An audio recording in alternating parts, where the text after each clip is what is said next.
Hello there, friends. How are you doing today? Believe it or not, I started this and my mic was muted. So here we are. But happy whatever day it is that you come across this video. Um, I am here for another book review. Book review. Now, I don't have the book with me this time, and there is a reason for that because the book I'm going to be reviewing, The Stone Witch of Florence by Anna Rasche, and I keep looking over here on this monitor because my notes are there. So I have three monitors here, there, and this is where my notes are. It was a library book that I had come across, and I read this a little while ago, but it was always a book. It's a book that has stayed with me. I think that's the sign of a really great story is that it sticks with you, right? This book, The Stone Witch of Florence, like I said, is written by Anna Rausch. It was first published in 2024. I read it at the end of 2025. It is a historical fantasy fiction that I feel borderline or the great introduction into medieval horror. So if you've always wanted to dip your toe into horror, medieval horror is a good way to start. Um, and before that, like historical fantasy. So I'm gonna read to you what the book is about, and then I'll give you my thoughts. And yeah, we'll go from there. And I'll put like a picture, like you'll see a picture of it on the thumbnail again. I don't have the book. We are a low budget here. I just push record and then I make the thumbnails on my iPad with Procreate. So it says, A woman's secret, a deadly plague. Unleash the hidden magic. 1348, as the Black Plague ravages Italy, Ginevra de Gasparo is summoned to Florence after nearly a decade of lonely exile. Ginevra has a gift, harnessing the hidden powers of gemstones. She can heal the sick, but when word spread of her unusual abilities, she was condemned as a witch and banished. Now the same men who expelled Ginevra are begging for her to return. Ginevra obliges, assuming the city's leaders are finally ready to accept her unorthodox cures. Sorry, here my cat. Unorthodox cures amid a pandemic. But upon arrival, she is tasked with a much different mission. She must use her collection of jewels to track down a ruthless thief who is ransacking Florence's churches for priceless relics, the city's only hope for protection. If she succeeds, she'll be a recognized physician and never accused of witchcraft again. But as her investigation progresses, Ginevra discovers she's merely a pawn in a much larger scheme than the one she was hired to solve. And the dangerous men behind this conspiracy won't think twice about killing a stone witch to get what they want. Dot dot dot. Yeah, oh, there's my cat. The story, you follow Ginevra. Like I said, I bought my notes back up. She is was considered a stone witch, and she uses the power of different stones to do healing. And this is something like she's taught as a little girl.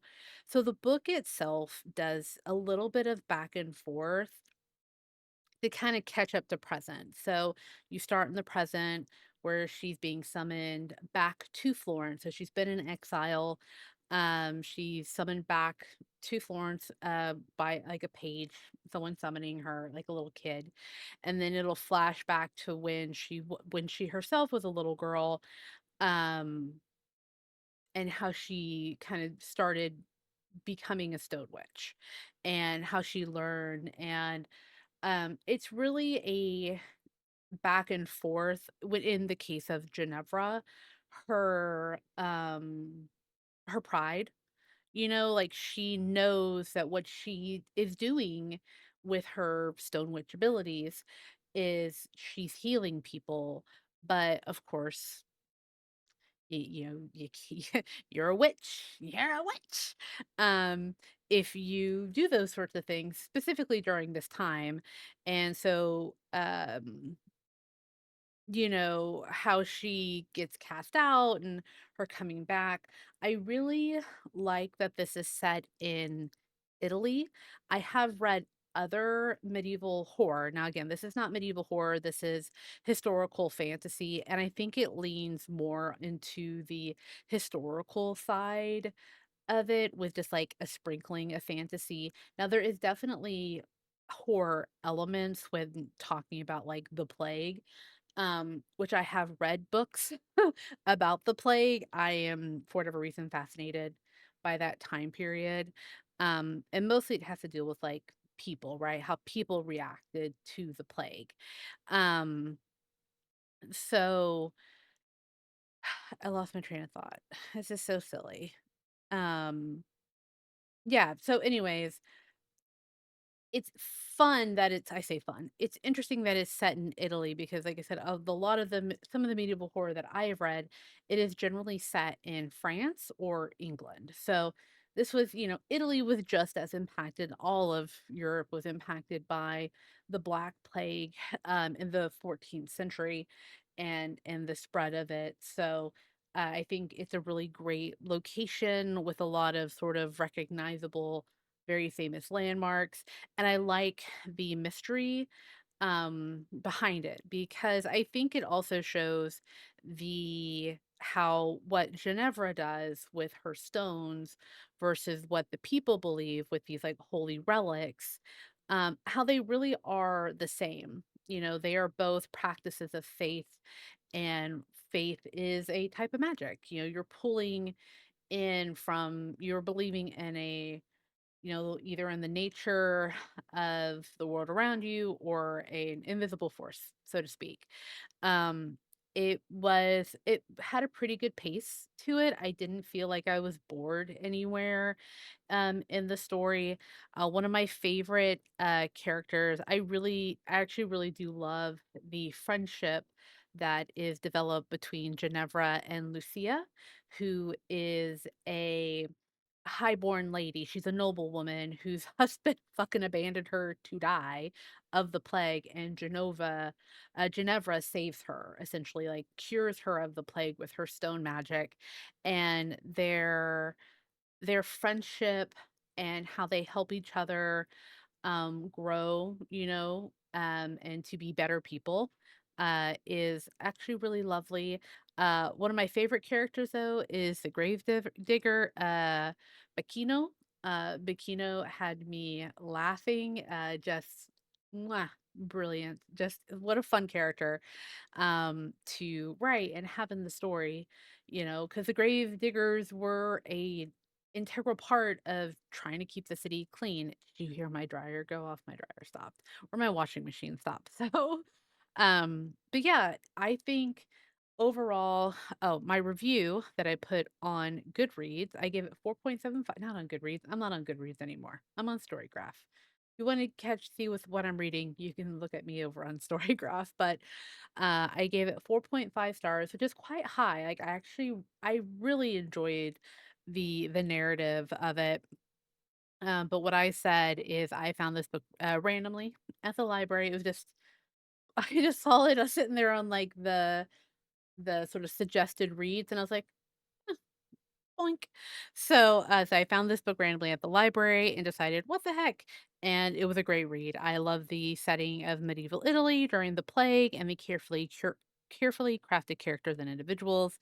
They didn't feel forced or out of place for the time period, which I think is important. I think sometimes when you do a historical fantasy, um, my big thing is like following the rules of your world, especially when you're doing fantasy or horror, any story for the reader, or if you're watching a movie, the watcher, however, you as the consumer of the story should be able to suspend your disbelief of what's happening in the world because the rules of that world are clearly established and followed. They're not broken, which is one of the reasons why I stopped reading the Sarah J. Math books.